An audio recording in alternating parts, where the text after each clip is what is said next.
bendita graça, e graça é mais do que um favor imerecido, é mais do que uma força, graça é mais do que algo que a gente precise ou deseje, é o Filho de Deus, a graça é Cristo, a graça é Jesus. Então que a bendita graça possa produzir ao seu coração essa noite a bendita paz, aquela que excede todo o entendimento, que todo ser humano precisa, seja ele crédulo ou incrédulo, crente ou não, aquela que nós necessitamos para acordar no dia seguinte, levantar a cabeça do travesseiro e continuar lutando e vivendo.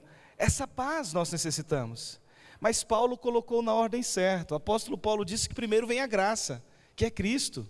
Sem Ele, não tem como termos acesso à paz que todos nós necessitamos. E isso eu desejo do fundo do meu coração, ao seu coração essa noite, enquanto meditamos e crescemos na palavra do Senhor, na sua santa presença aqui conosco, revelada por meio dessa verdade absoluta que é a sua palavra. Aqueles que desejam receber então essa paz, geralmente depois de uma saudação como essa, eles correspondem dizendo o quê? E mesmo que você não tenha dito, eu desejo sobre sua vida também, tá bom? Que ela possa ser real, que ela possa ser intensa. Resolvi fazê-la de uma forma diferente, porque usualmente simplesmente chegamos e dizemos, graça e paz. Mas você sabe o que significa graça? E qual a preciosidade dessa paz que todos nós precisamos? Bom, é muito mais do que um jargão, do que um cumprimento, do que uma repetição.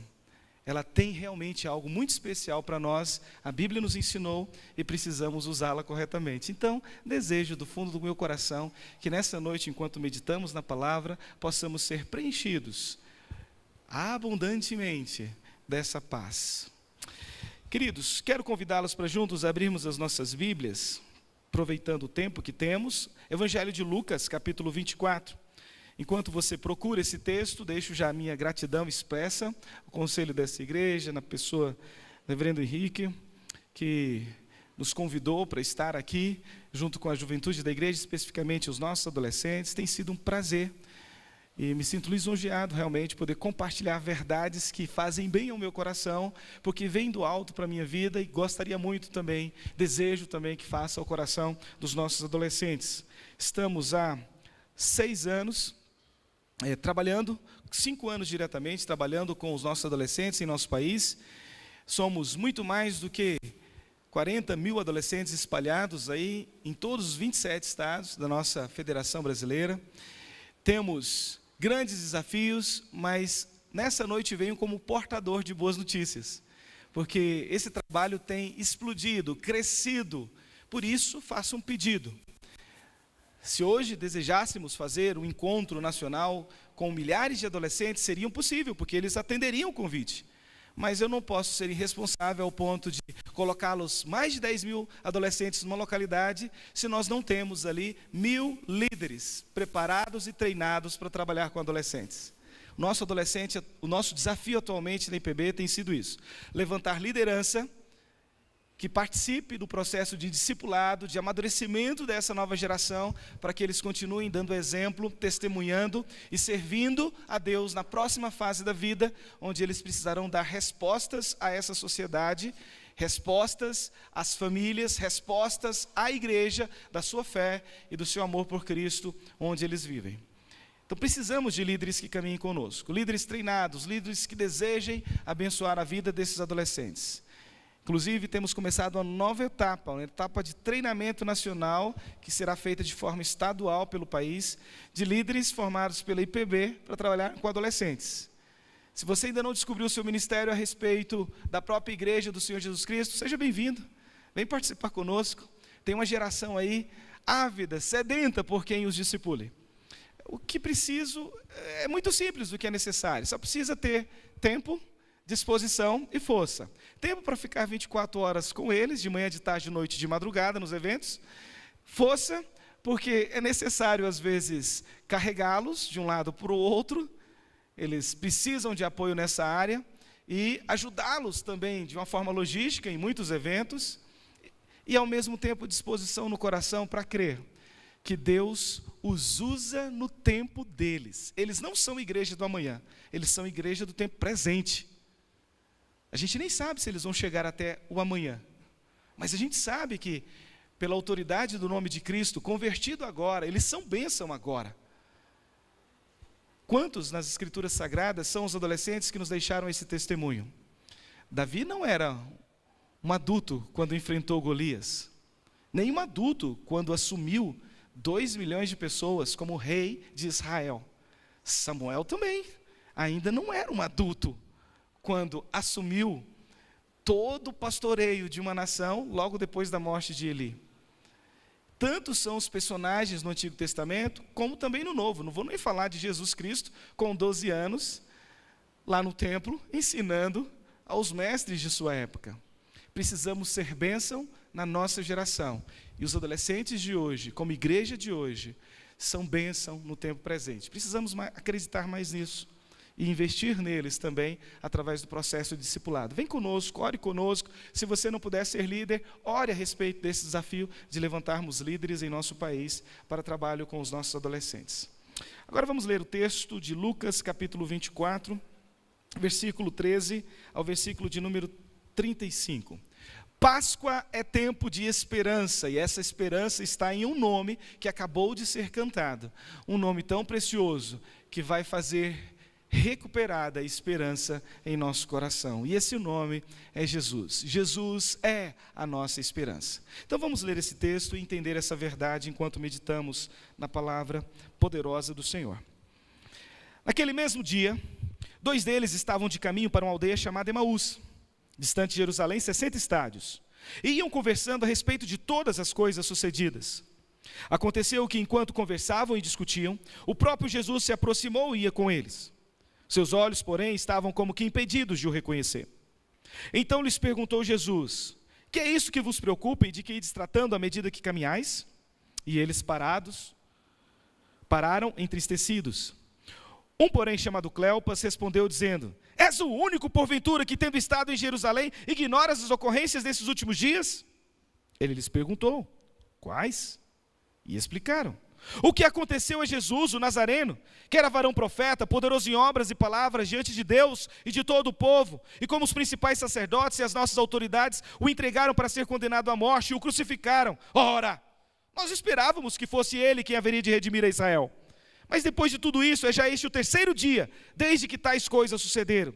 É verdade também que algumas mulheres, das que conosco estavam, nos surpreenderam. Tendo ido de madrugada ao túmulo e não achando o corpo de Jesus, voltaram dizendo terem tido uma visão de anjos, os quais afirmam que ele vive. De fato, alguns dos nossos foram ao sepulcro e verificaram a exatidão do que disseram as mulheres, mas não o viram. Então lhes disse Jesus: ó nécios e tardos de coração para crer tudo o que os profetas disseram. Porventura não convinha que Cristo padecesse e entrasse na sua glória?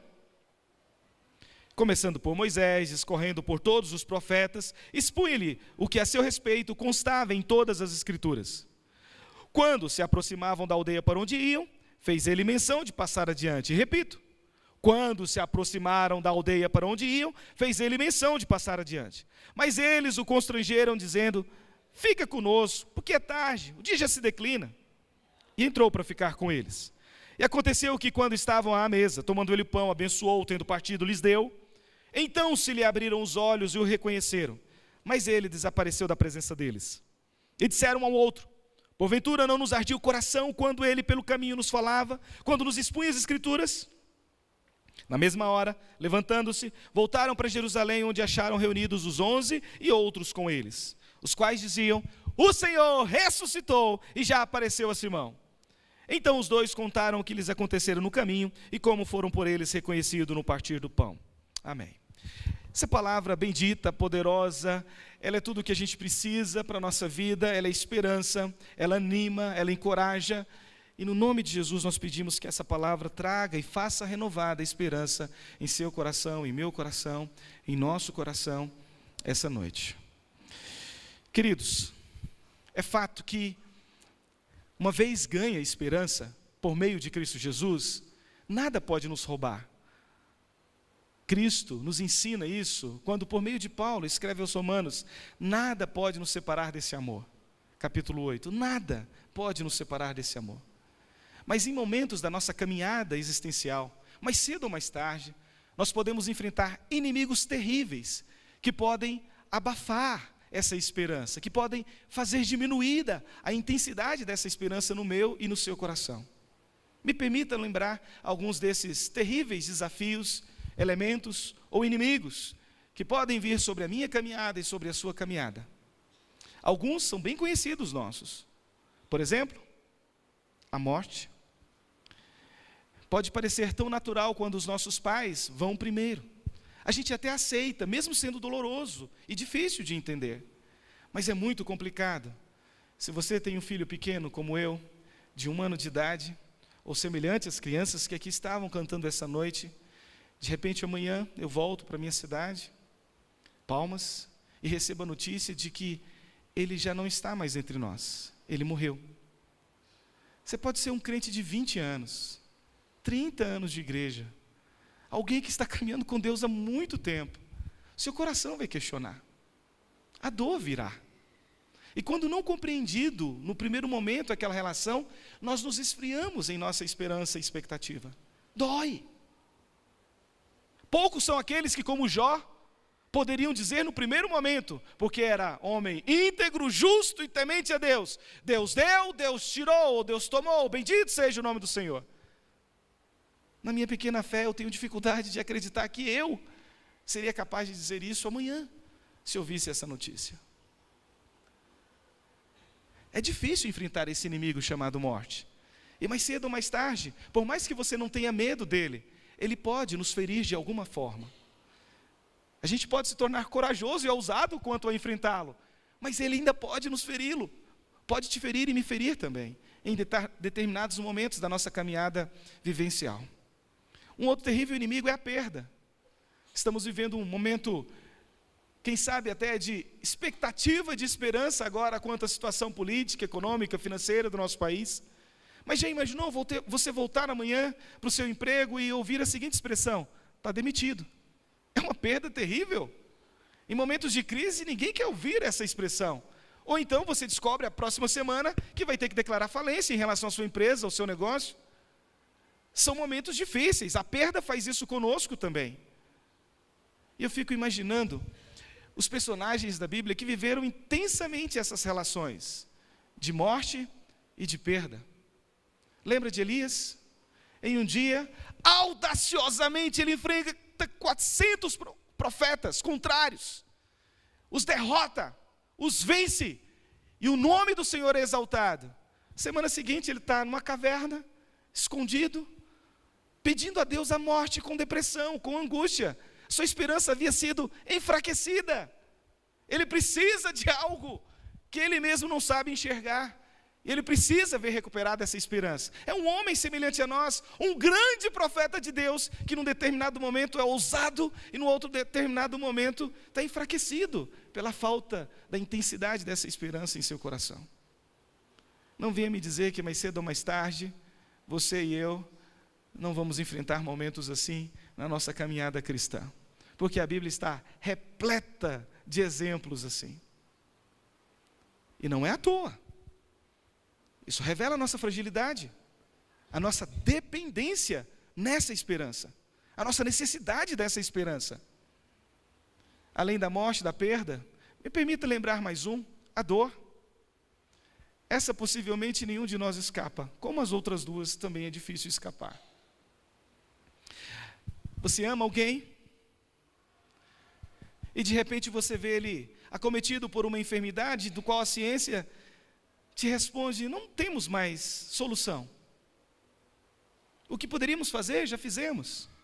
Aí você, como um crente, se aproxima e diz: Senhor, tem misericórdia, e reúne a família da fé, e oram por isso, 1 semana, 1 mês, 1 ano, 3 anos, Deus responde. Aquela pessoa que está sendo comida viva por enfermidades como o câncer, morre. É resposta de Deus. É fácil? Sua esperança vai estar vibrando quando isso acontece? Você e eu sabemos que não é sempre assim. São inimigos difíceis. São oponentes com um certo poder de nos enfraquecer quanto à esperança. Não podem nos roubar a esperança, mas podem nos enfraquecer quanto à ação dela vibrante e intensa no meu viver e no teu viver. Por quê? Porque elas nos fazem ficar com os olhos fixos nas circunstâncias. Nós desviamos o nosso olhar da esperança e colocamos o nosso olhar nas circunstâncias que a morte, a perda ou a dor pode nos oferecer, trazer sobre a nossa vida. E quando isso acontecer, o que fazer? Estamos diante de um texto, 2 discípulos, possivelmente até irmãos, não sabemos, o texto não nos informa, mas um nos é oferecido o nome, Cleopas, o outro não. Imaginamos que sejam parentes porque entram na mesma casa, vão ficar juntos ao final dessa história. Esses 2 discípulos andaram com Cristo, e agora o caminho da desesperança para eles se chama Emaús. Estão voltando de Jerusalém para Emaús. O texto nos informa a partir do verso 13, caminhando aí dentro do texto, nós vamos perceber que eles estão desencorajados, desmotivados, desesperançados. O texto nos informa 60 estádios, que significa aproximadamente entre 10, 12 quilômetros, entre Jerusalém e Emaús. Uma caminhada que você e eu poderíamos fazer aí em 2 horas, 3 horas e meia. Caminhando tranquilamente, faríamos essa jornada. Mas a Bíblia nos informa que eles passam o dia todo, o dia já está se declinando quando eles estão chegando lá, já está escurecendo. É uma caminhada de desesperança, eles estão se arrastando de volta.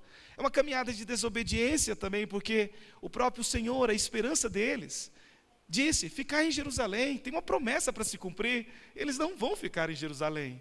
Já é este o 3º dia da notícia da morte, de um terrível inimigo que os visitou.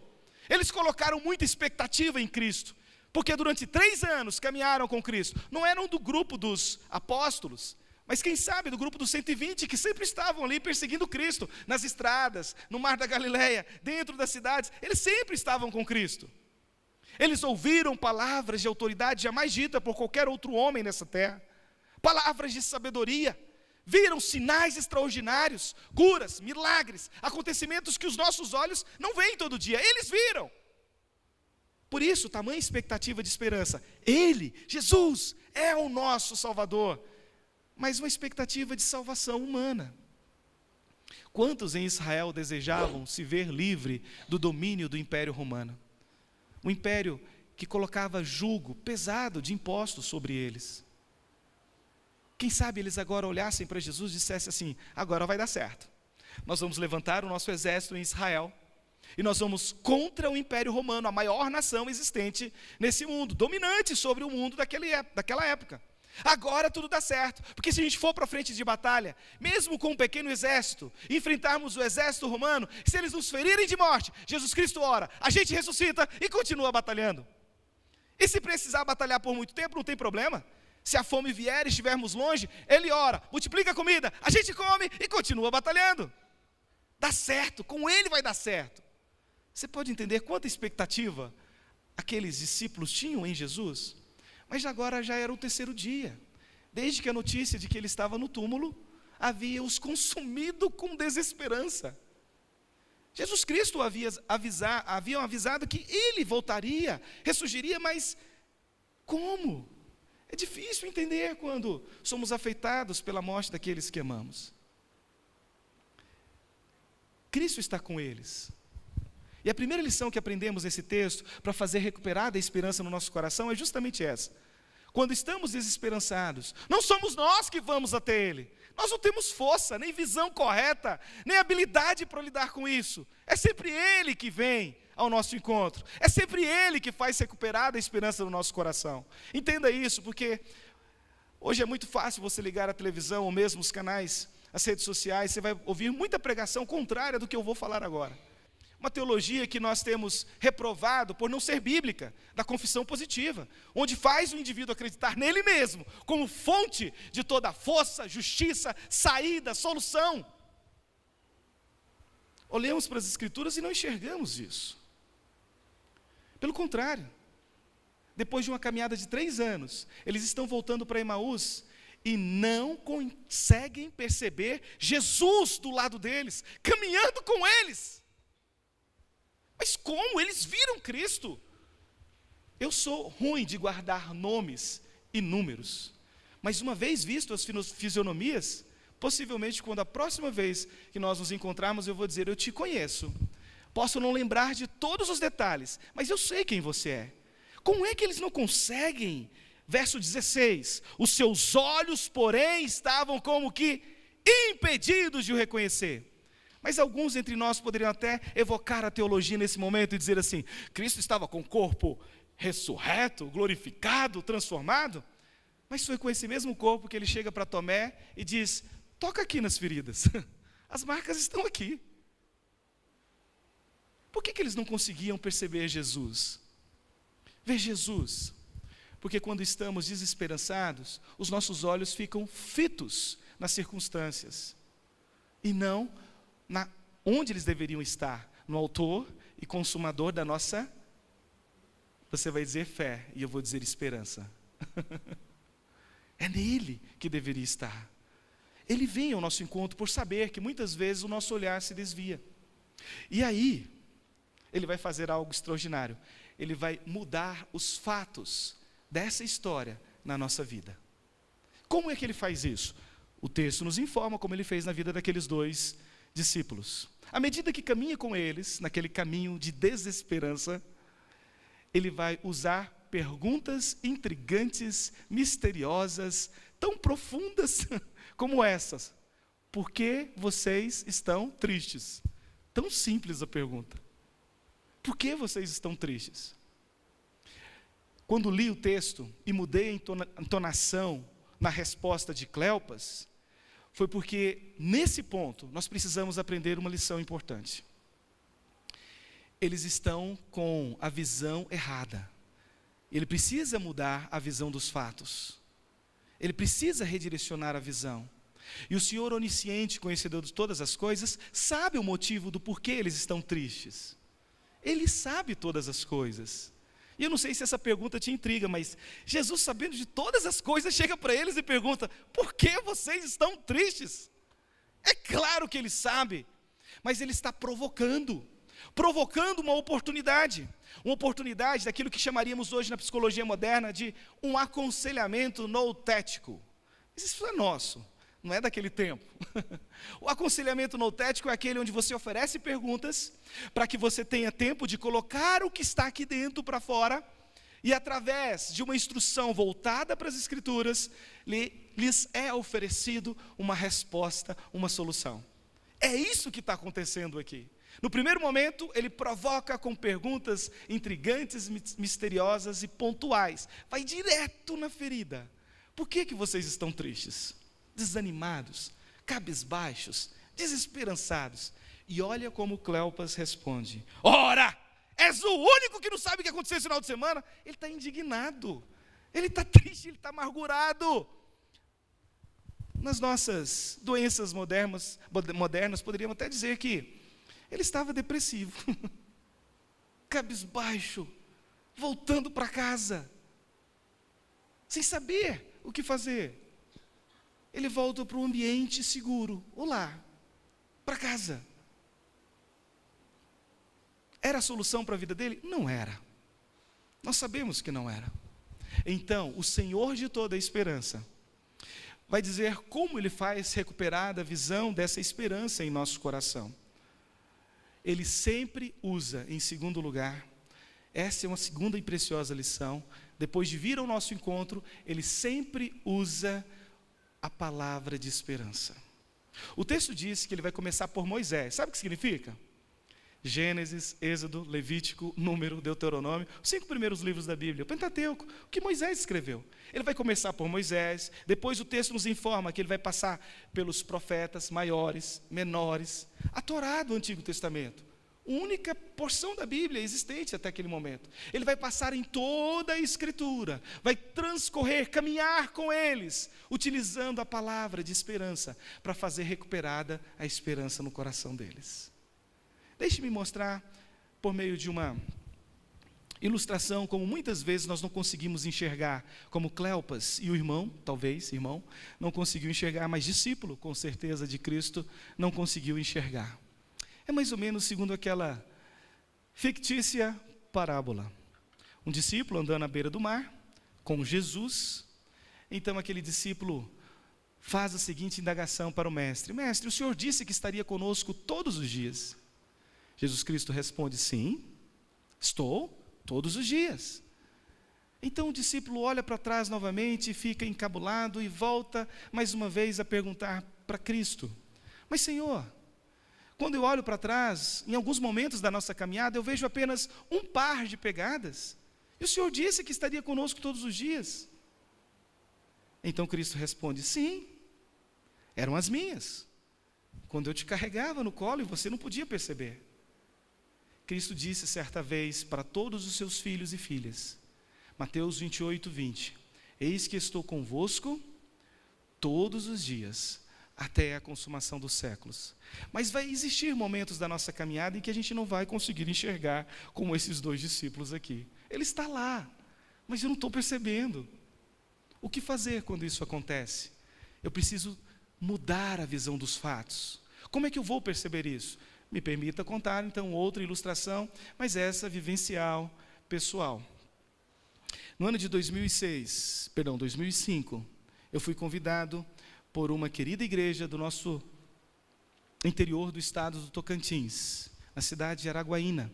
Na verdade, foi muito mais do que um convite. O convite veio do presbitério, mas havia uma necessidade. Aquela igreja, mesmo sendo uma igreja muito grande em nosso estado, não estava vivendo o significado de ser igreja. Cristo estava trabalhando a mudança dos fatos em minha vida, e eu sei que na vida daquela igreja também. Comecei o ministério plantando, e agora, por uma necessidade em uma das mais antigas igrejas do nosso presbitério, era necessária uma intervenção. O pastor daquela igreja havia entrado num processo de enfermidade tão aguda que ele precisava de tratamento, síndrome do pânico. Não saía de dentro de casa. Tinha medo dos irmãos da igreja. A igreja brigava entre si, líderes contra líderes da igreja. Uma igreja de mais de 600 membros não conseguia, numa escola dominical, reunir 25, 30, por causa das intrigas. Na área gigantesca de 14 mil metros quadrados daquele terreno da igreja, quando um carro entrava no estacionamento e percebia a presença do carro do irmão que ele não gostava, ele dava a volta dentro do restante do estacionamento e ia embora e voltava no dia que aquele outro irmão não estava lá. Isso não é ser igreja. Eles estavam sofrendo. Então era necessário que o presbitério fizesse uma intervenção, e o presbitério fez. Tirou o pastor para ajudá-lo, psicologicamente, espiritualmente, dissolveu o conselho e colocou o interventor. Quem podia ir para lá? Manda o Esdras, ele é solteiro, ele tá pronto para ir, o campo dele que ele está plantando está muito bem, então manda ele para lá agora.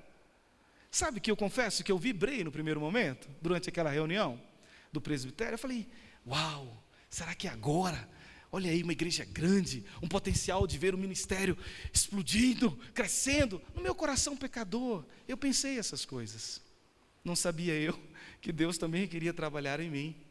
Porque quando lá cheguei em janeiro, enviado pelo presbitério, a única palavra que vinha no meu coração era que estava escrito num púlpito de madeira, uma igreja bem tradicional, um púlpito grandão de madeira, estava escrito entalhado assim, prega a palavra. E era aquilo que vinha no meu coração. Eu ainda não tinha assumido o púlpito daquela igreja. No sábado, eu já comecei a perceber como Deus estava mudando a visão dos fatos na minha vida e na vida daquela igreja. Olha o que vai acontecer. Estou descendo a mudança, 5 horas da tarde, num sábado, sozinho, eu e o motorista, descendo a mudança do caminhão. Chega um presbítero muito querido daquela igreja e fala assim, pastor, daqui a pouco, às 6:30 para 7, a minha filha vai casar, você pode fazer o casamento? Eu olho para a mudança, olho para ele de novo, olho para ele, olho para a mudança. Eu sei que eles tinham se preparado. Eu sabia do casamento. Havia sido convidado um pastor, mas o carro do pastor quebrou a 400 quilômetros. Ele não chegaria a tempo para aquele casamento. Era necessário que alguém assumisse. Eu era o pastor agora daquela igreja. O que fazer? Mas eu também sabia que muito antes de chegar lá, eu não daria conta daquela igreja sozinho. Eram 5 congregações, além dos 600 membros ali na sede. Falei, impossível para eu conseguir fazer isso sozinho. Então eu supliquei ao presbitério que me enviasse um auxiliar. E eles me enviaram. E ele chegou lá uma semana antes de mim. Já estava lá, alguém mais experiente, 52 anos. Ele ficaria nas congregações, ajudando nas congregações, enquanto eu ficava na sede. Eu me lembrei dele. Falei, me socorre. Faça o casamento no sábado, que no domingo eu começo com a igreja. E ele fez aquele casamento. Momento de muita alegria para aquela igreja. O que nós não sabíamos é que naquela noite, após a festa, ainda lá na igreja, a avó da noiva, sentada, depois de comer um salgadinho, fechou os olhos e morreu. Qual a minha primeira ação ministerial naquela igreja no dia seguinte? Funeral.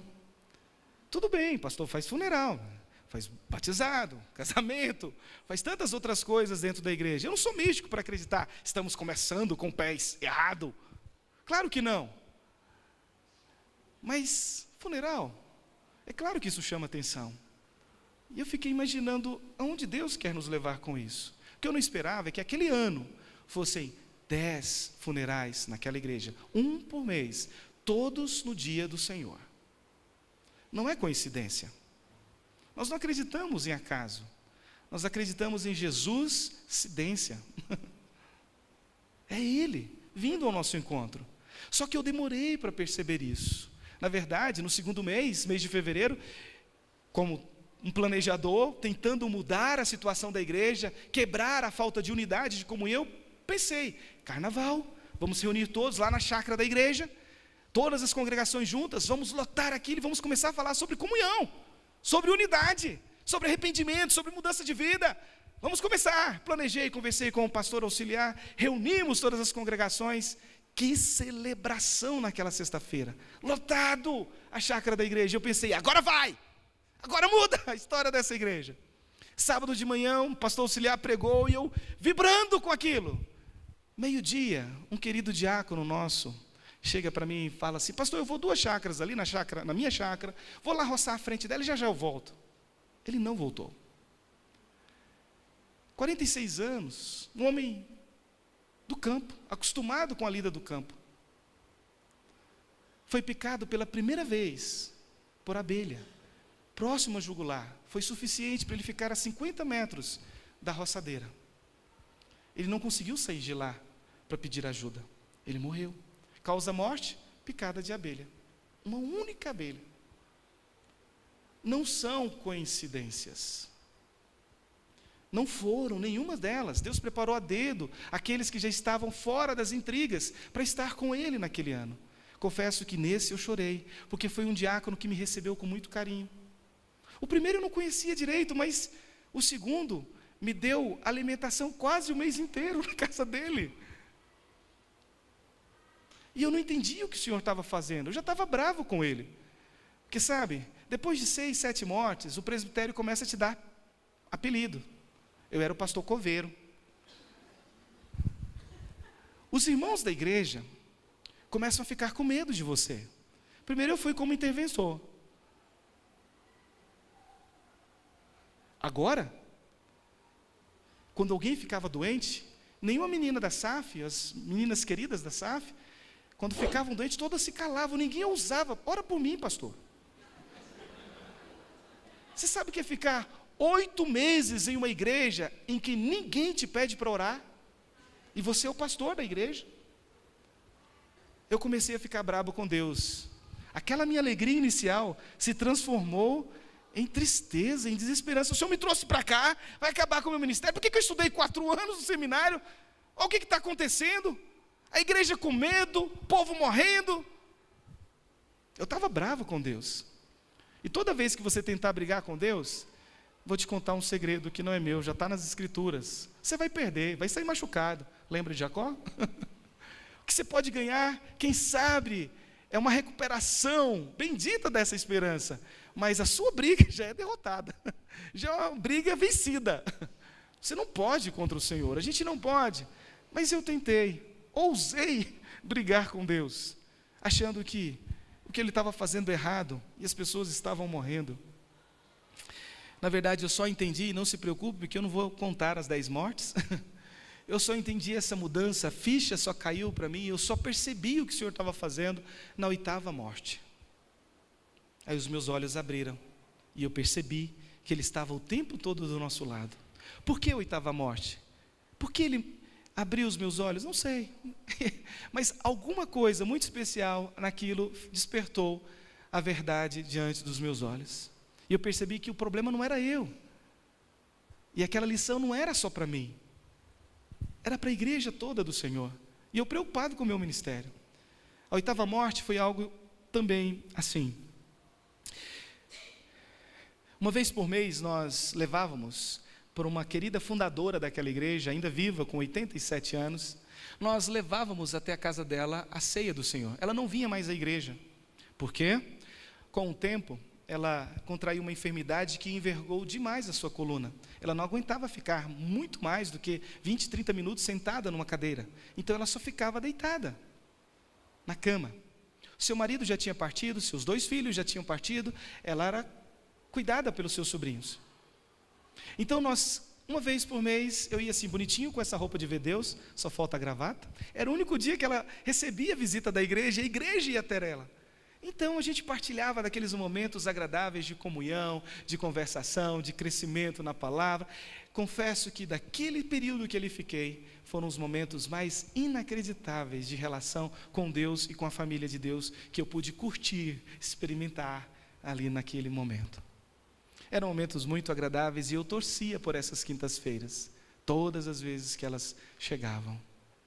Nesse dia em especial, após um costume que eu tinha, depois de cearmos, eu e as meninas da SAF, porque o conselho tinha autorizado, ela já não reconhecia os homens, ela reconhecia algumas senhoras mais experientes da SAF. Então eu as levava comigo, porque ela se sentia parte da igreja, ali, estando com elas. Ceávamos juntos. Geralmente um grupo gigantesco, de 6 a 5, ali ao redor da cama dela.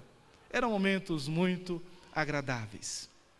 Nesse dia eu abaixei, como sempre fazia, beijei a sua testa, estava me levantando da sua cama, quando ela puxou a gravata, sorriu, olhou para mim e disse: pastor, o senhor ora por mim? Sabe, já eram 8 meses sem ninguém me pedir isso.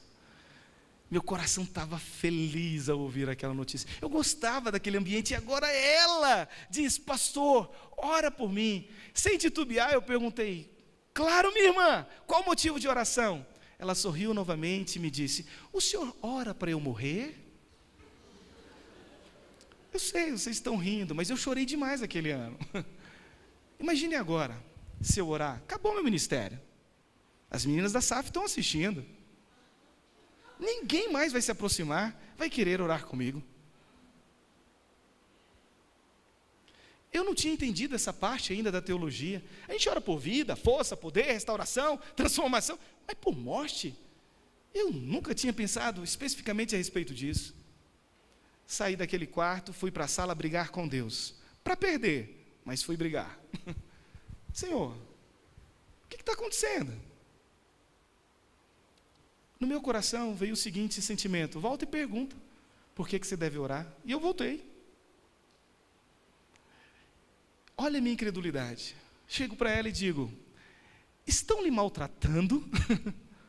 Eu pensei, todos aqueles que ela teve por perto já foram. Ela deve estar angustiada, deve estar sendo maltratada, por isso que ela pede pela morte. Ela sorri e, com a voz já embargada pelo tempo, ela me dá uma resposta que veio como segurança ao meu coração. Ela disse: pastor, o senhor não entendeu. O meu Senhor está lá. Todos aqueles que já amei estão lá. Eu quero estar lá. Falei: uau, é lícito o motivo dela. É lindo o motivo dela. Como é que eu não posso orar por isso? Pedi às meninas da SAF para sair do quarto. Me ajoelhei ao lado da cama dela e fui orar com ela.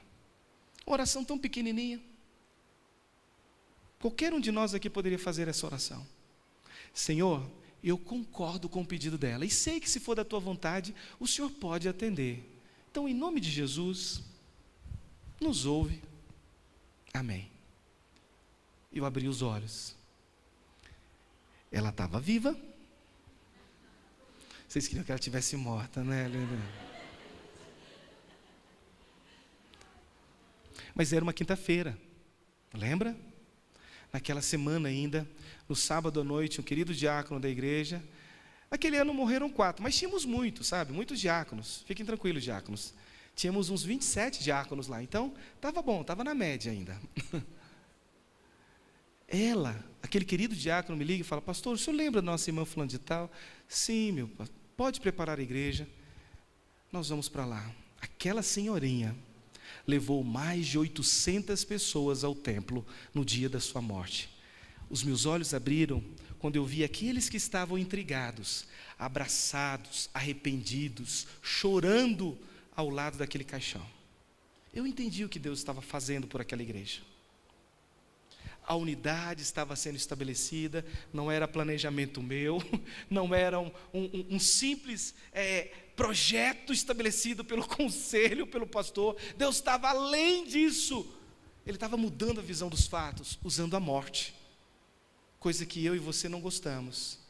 Somente Ele pode usar a morte, a perda ou a dor de forma adequada na minha vida e na sua vida, para nos aproximar dEle e nos fazer perceber que a esperança está nele.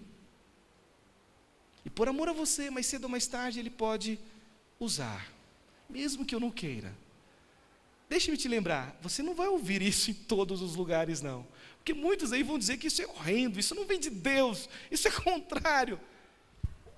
Ouve o que está acontecendo nesse texto, abra o teu coração, perceba, Deus usou a morte para fazer recuperar a esperança no coração daqueles dois. À medida que eles caminham em direção a Emaús, Ele vai resgatar aquilo que traz esperança ao nosso coração. E o que é que traz esperança ao nosso coração? Segundo ele, são as Escrituras. Ele vai lembrar isso no coração deles. Primeiro ele vai chegar para eles e vai dizer: vocês são nécios e tardos de coração para crer. Não é isso que ele diz no texto? Na linguagem dos adolescentes aqui presentes, sabe o que eles estão dizendo, adolescentes? Vocês são lentos demais. É isso que ele está dizendo para aqueles dois. Vocês são lentos demais para entender o que eu já falei. Vamos fazer um teste aqui para você perceber como é que nós somos lentos? Não quero desrespeitar e nem diminuir ninguém, mas essa mesma palavra de Cristo continua valendo ainda hoje. De cor, sem abrir a Bíblia, vamos lá? Fazer um teste básico para ver como é que a gente é nécio e tardo de coração para crer? Salmo de número 37, versículo 4, se você não gosta da localização, pelo menos o início do texto eu te ajudo. Vamos lá. Entrega o teu caminho ao Senhor. Não é esse. Agrada-te do Senhor, e Ele satisfará os desejos do teu coração. Você viu aí nesse texto uma bela de uma promessa declarada por Cristo? Ele pode satisfazer desejos do nosso coração, mas o texto começa com uma condição, uma vida de submissão, uma palavra que a gente não gosta muito, de entrega, de agrado, para depois vermos desejos do nosso coração serem atendidos. Uma vida de rendição. Versículo seguinte diz assim, versículo de número 5, não cola não olha não, que eu estou vendo você olhar.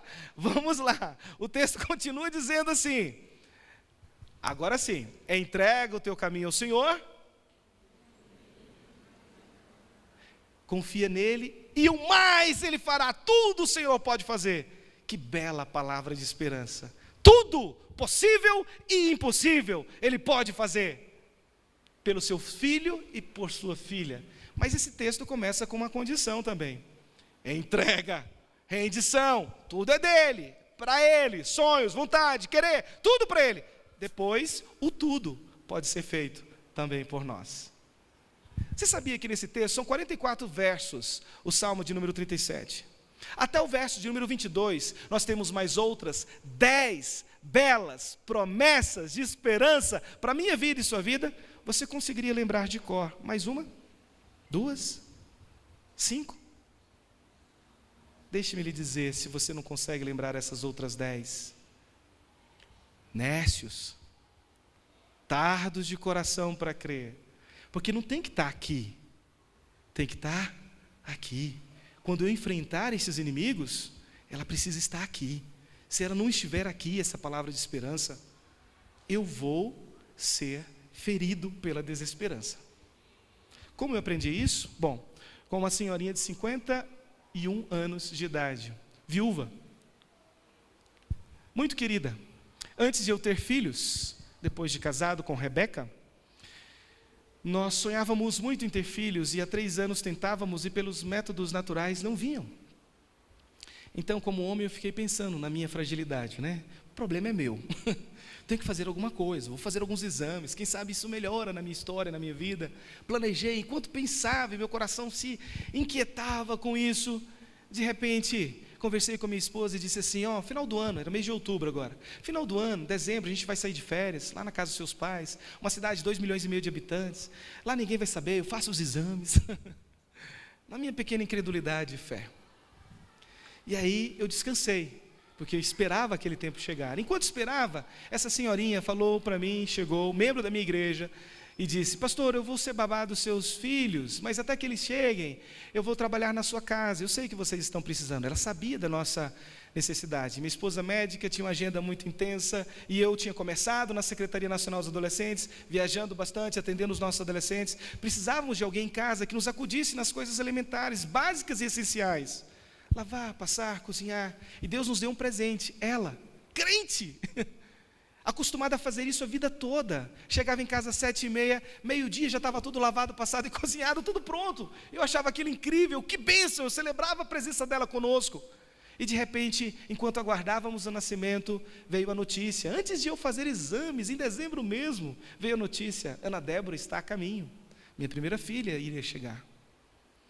Ficamos muito felizes com a notícia da chegada dela.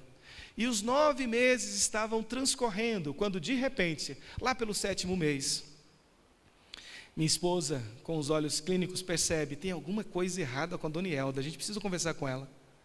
Eu olhei, os meus olhos não detectaram nada. Pelo contrário, eu estava achando bonito, porque em 1 mês, aquela senhora havia perdido 12 quilos, e sem dor, sem nenhuma externalização assim, física, nada. E ela feliz também por perder rapidamente 12 quilos, sem muito esforço. Mas tinha alguma coisa errada com ela. Qualquer mulher ficaria feliz de saber, estou perdendo 12 quilos assim, nossa. Mas aquilo preocupou. E minha esposa indicou justamente aquilo que eu nem imaginava. Um amigo nosso, oncologista, e ele deu o veredito na sexta-feira, antes de falar para ela, falou para nós, por ser amigo da família. Segunda-feira, tragam ela aqui, eu vou dizer o que ela tem. Ela está de moderado para avançado o caso dela. Na terça-feira eu vou fazer a cirurgia. Como a família está na área da saúde, essas questões de aprontar as necessidades ficam mais fácil. Por ela ser alguém querido, ele automaticamente já partiu para a cirurgia logo depois do veredito. E falou todo o tratamento difícil, quimioterápico, complicado, que ela precisaria enfrentar. E eu fiquei pensando, por que isso agora, Senhor? O Senhor nos deu ela como bênção e agora ela vai ter que enfrentar uma situação tão complexa como essa. Sabe, aquela senhora semi-analfabeta vai, segunda-feira, para o consultório médico junto conosco. Convidei os 2 filhos dela, casados, estavam lá na cidade. Venham, vocês precisam ouvir a notícia, e essa notícia não é boa. Confesso que aquele final de semana fiquei olhando as escrituras, buscando muitas palavras de esperança e guardando no coração, porque eu sabia que ela precisaria ouvir. A notícia ia ser difícil para ela. E guardei muitos textos que falam sobre esperança. Não sabia eu que após uma narrativa médica a respeito do que aconteceria com ela, ela sentada, calmamente ouvindo tudo aquilo, eu imaginando, ela não está entendendo nada, porque ele está falando uma linguagem técnica. Eu olhava para os filhos e percebia, eles estão entendendo, porque eles estão aos prantos. Ele termina de falar da cirurgia logo no dia seguinte, de todo o tratamento quimioterápico.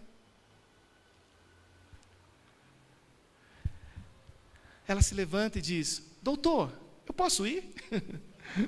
Ele percebeu, ela não entendeu, e tentou explicar novamente em palavras mais simples para ela. E ela falou, não, doutor, não precisa falar de novo, eu já entendi, amanhã eu volto para a cirurgia. Mas o senhor não entendeu. Aí, ela vai tirar do coração aquilo que nós deveríamos carregar no coração. E ela me deu uma lição. Ela vai sacar Isaías 53. Ela tem a palavra de esperança no lugar certo.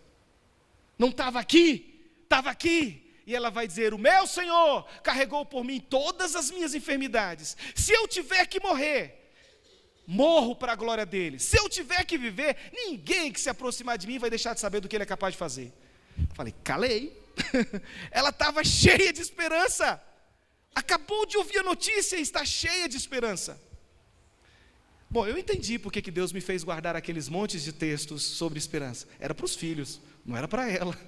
Os filhos precisavam ouvir, ela não.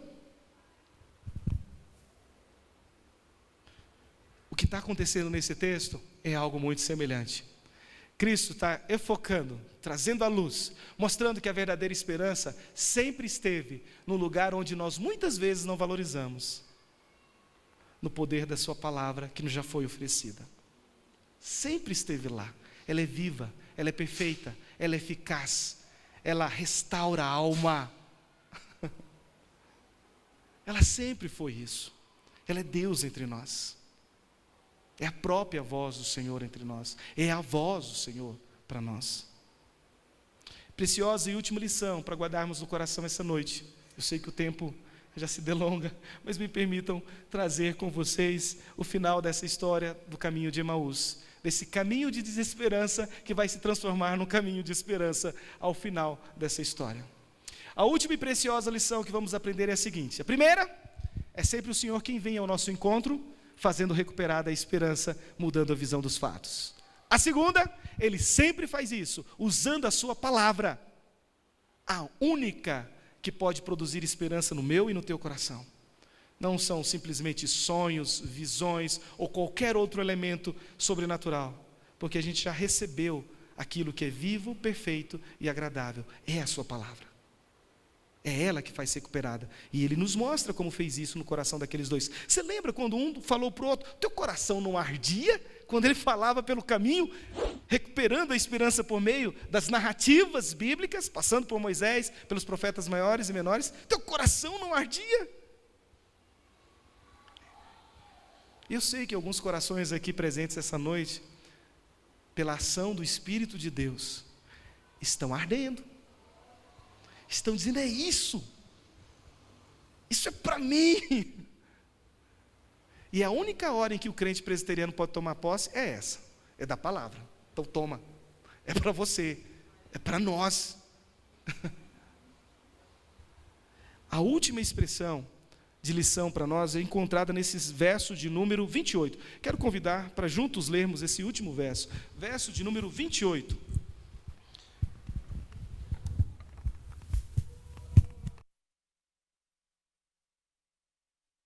Leamos juntos. Quando se aproximavam,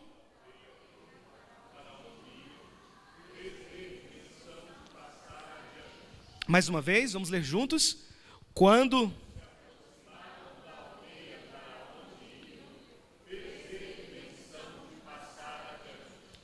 você consegue perceber o que o Rei do Universo, o Criador de todas as coisas, aquele que tem autoridade e poder em sua voz, está fazendo agora nesse verso de número 28? Depois de compartilhar entre eles a palavra de esperança, sabe o que ele vai fazer? É como se ele estivesse de lado, claro que o texto não fala isso, olhando para eles e está dizendo assim, estou indo, hein? Estou indo. Ele faz menção de passar adiante. É a hora que ele deixa a deixa. É a única hora em que o ser humano vai participar. Ele faz menção. Já imaginou o Rei do Universo fazendo isso com você? Agora, entendeu tudo que eu falei, compreendeu a palavra de esperança, e o que você vai fazer com isso agora? É como se ele estivesse fazendo isso, e ele vai fazer com aqueles dois. Ele faz menção de ir adiante, de não entrar em Emaús. Você não acha isso curioso? O Rei do Universo deixa isso registrado para você e para mim. Sabe o que ele quer nos ensinar com essa preciosa lição? Algo muito especial.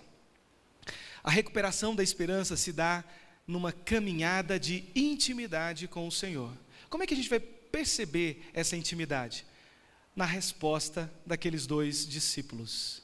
É a única hora em que os dois falam e acertam naquilo que precisa ser dito. O que eles dizem? Fica conosco. Fica conosco. É a única palavra que nos basta. Mas esse fica conosco não é algo só como um convite para entrar dentro de casa. Principalmente quando a gente lê o contexto. Porque a família judaica, Diferente da família brasileira, tem um contexto diferente de hospedagem. Lá na família brasileira, quando a gente fala em hospedar alguém, mesmo sendo um dom de Deus, a gente sabe que muitas vezes quem age poderosamente em casa são as mulheres. Organizam a cama, preparam a comida, dão aquele trato ali no ambiente para receber. Os homens também fazem isso, mas muito menos. A nossa cultura é muito mais a mulher que se desperta para ser a hospitaleira ali do lar. Na família judaica não, é uma família patriarcal. Quando o homem entra, ou quando ele é convidado para entrar na casa, quem assume a responsabilidade é o homem.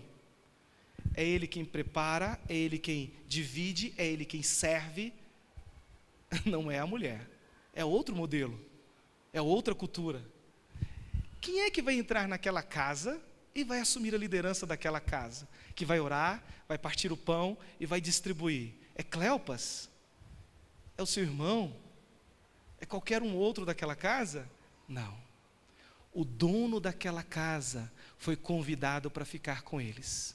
O dono daquela casa vai liderar aquela casa. É Jesus quem vai fazer isso. É uma quebra de um princípio cultural que está acontecendo aqui. Não são eles que estão dirigindo, é Cristo que está dirigindo aquela casa. Após partir o pão, orar, os olhos deles abrem. E agora eles não precisam mais enxergar com esses olhos físicos, porque os seus olhos espirituais estão focados na esperança. Eles olham, cadê Cristo? Cristo não está mais aqui. Sumiu. Desapareceu. Porque os seus olhos espirituais foram abertos. A sua esperança foi recuperada. E o texto nos informa que na mesma hora, não mais o dia inteiro, na mesma hora eles já estão em Jerusalém. 1 hora apenas. Você vê a distância. Na mesma hora eles já estão em Jerusalém, dizendo para toda a comunidade da fé ali reunida: o Senhor ressuscitou. Eles tiveram que ter ousadia, sabe por quê? Já era noite, ninguém trafegava naquelas estradas à noite, não tinha carro para fazer isso, a segurança era precária, não tinha iluminação pública para eles fazerem isso. Precisava ser ousado para enfrentar os temores da noite, os perigos da estrada. Tem outras passagens bíblicas que nos mostram os perigos da estrada. Você lembra do samaritano caído?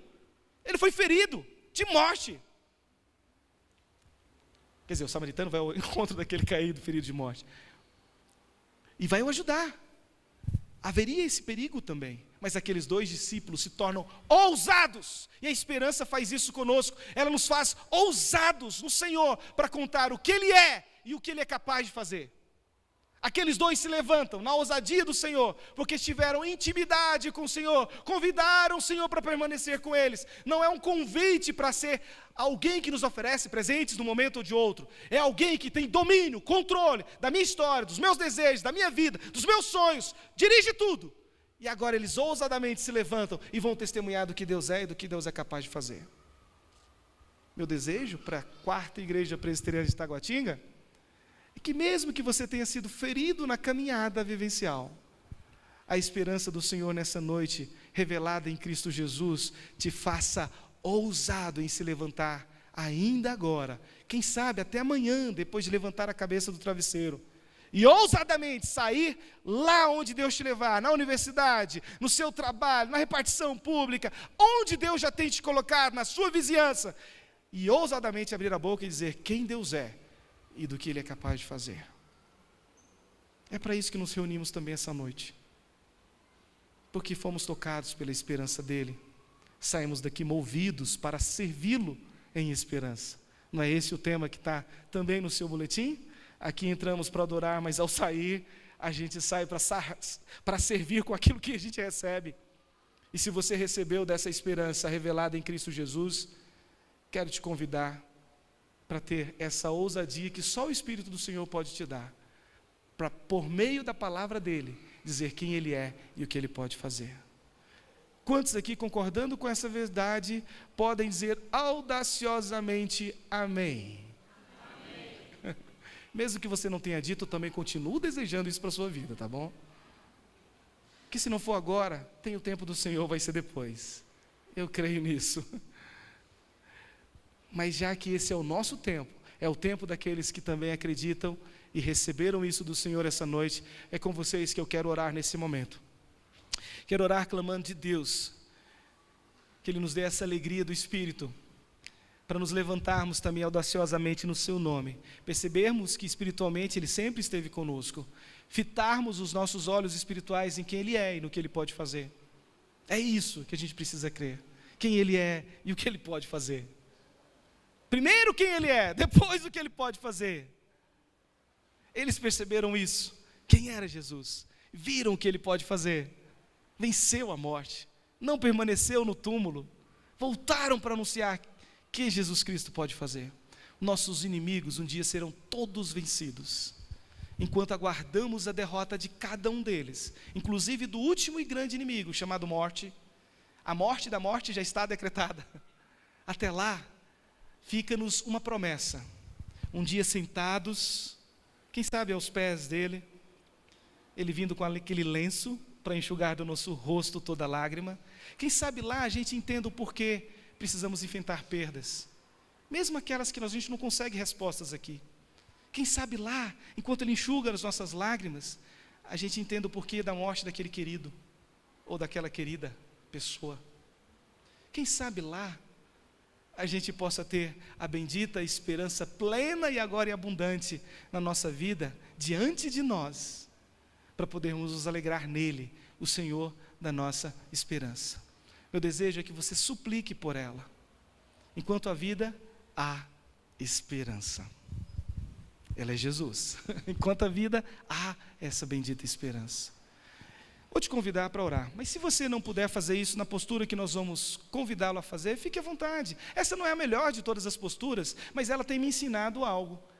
Ela me ensina dependência. Todas as vezes que eu fico nessa postura, eu sei que eu não posso ir muito longe sozinho, porque dói. Eu sei que eu preciso de alguém que estenda a mão e me levante.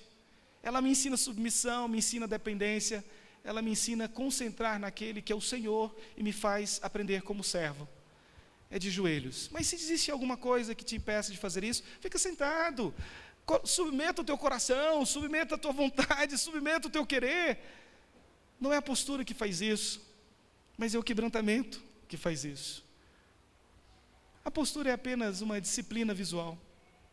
Se você puder fazê-lo, vamos fazê-lo.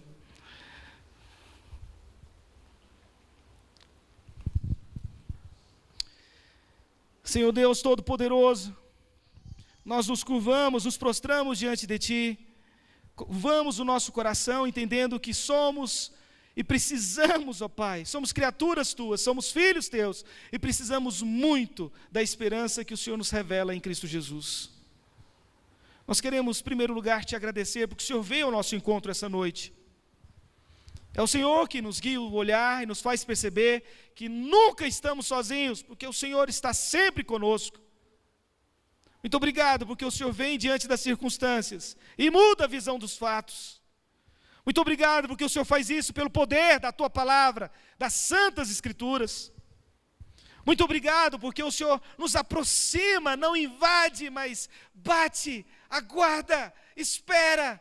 E nós abrimos o nosso coração e o Senhor entra, o Senhor traz paz, o Senhor recupera a esperança, o Senhor nos fortalece, o Senhor muda a história, o Senhor nos disciplina, o Senhor nos corrige, o Senhor nos alimenta, o Senhor sara, o Senhor salva. Muito obrigado, Pai. Muito obrigado porque podemos crer que nessa noite o Senhor trouxe mais uma vez salvação por meio dessa esperança que é Cristo Jesus. Muito obrigado porque a vida daqueles que já caminhavam contigo, o Senhor fez fortalecida essa esperança por meio da palavra de Cristo Jesus. Muito obrigado, ó Pai. Em Cristo Jesus, nós suplicamos mais uma vez sobre a vida daqueles e daquelas que precisam muito dessa esperança. Faz arder os seus corações, ó Pai. Faz arder os seus corações por meio da sua palavra. Possam ser despertados pelo poder dessa palavra, possam se levantar ousadamente no Teu santo nome e testemunhar de quem o Senhor é e do que o Senhor é capaz de fazer. Nós cremos nisso e por isso suplicamos essa noite, no bendito e poderoso nome do nosso Senhor, do nosso Salvador, do nosso amigo Jesus Cristo. Amém, Senhor, amém e amém.